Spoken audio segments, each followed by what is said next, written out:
Hello, welcome to Gamescom's continuing coverage of Gamescom 2014. It's your boy DOD. I'm here with Browntown. Please tell me about the wonderful world of Metal Gear Solid Phantom Pain. Thanks for that. Anyway, at E3 we saw the first live gameplay of the Phantom Pain. Today they showed a pre-cut version of that same mission, but with a lot of different, let's say, tactics that were used to complete it. From the beginning, we saw the horse defecation feature again. Is that new? No, they showed it at E3, but now they showed that the horse poop can be used to essentially send a vehicle out in a spin, incapacitating the guys inside of it, and then you can use the Folsom recovery system to pick it up, send it back to your base. Sorry, the Fulton recovery system. And so from there, he kind of went about the mission in a different way, but we saw some other new things, like there are packs of wolves that might be hunting sheep. Yes. And so one advantage of getting rid of the sheep is the wolves won't actually pose a threat to you, which it sounds like they will. And we also learned that the AI adapts now to what you do. So you can go to many different missions on the same base, kind of like in the Ground Zeroes game.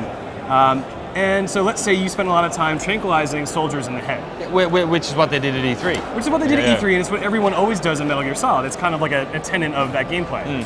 Soldiers will then begin to wear metal helmets, and you won't be able to do that. So you're going to have to change how you approach, the same level. Apart from it being a different mission, you really have to play it differently anyway. So from there, the enemies kind of spotted Snake. We saw the cardboard box mechanic that was showed off at Sony's press conference. We did. With the bikini-clad girl on the front of it. Yeah. Which, Metal Gear Solid is known for being goofy. For me, it takes me out of it. Yeah. It's a little strange.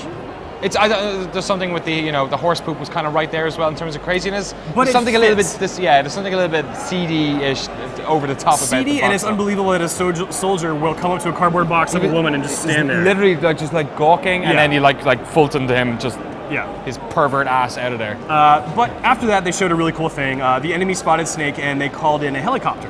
And again, the Fulton system was shown in a new way. So essentially, Snake put a remote controlled grenade on the back of a Jeep, folded it up towards the helicopter, and then detonated that grenade when the helicopter was there. So that's a new kind of way to take out enemy helicopters. But at that point, they knew that Snake was there, right? Yeah. So he took off on his horse, and from there he got in his helicopter and went back to Mother Base. But whose Mother Base did he go back to? Not Peter his Brown? own, actually. So what they did was they cut to a competing player's Mother Base. It looked very different from the one in E3. But one thing that we noticed was that it had it was no longer the Diamond Dogs base. It was the Ravenous Raven or something like that. It was definitely a different sort of animal alliteration. Yes. And I saw a third one there. Yes, which using was a sheep. Yeah. Yeah. So basically, players don't have to be part of Diamond Dogs if they don't want to. And this sort of multiplicity of these groups persisted again when Snake was trying to infiltrate this base and steal back items that were stolen from his base, but then was spotted by another Snake.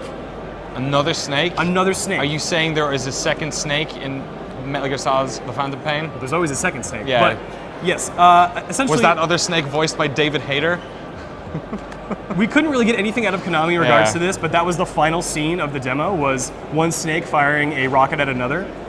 If that does not apply to the story in some way, I'm going to be really disappointed, because I think there's the potential to sort of do something interesting with the story, because right now it's telling the tale that's in the middle of two games that already exist. Yeah. And something like that would add a new element that really doesn't exist in the storyline yet.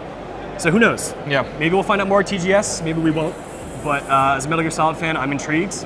And I thought it was pretty good. Excellent. Well, I guess stay tuned to our coverage of Gamescom 2014 for information about other games. You're going over to TGS in a couple of weeks, aren't you? Oh yeah. Oh yeah, so stick to the site for information on Metal Gear Solid The Phantom Pain for there too.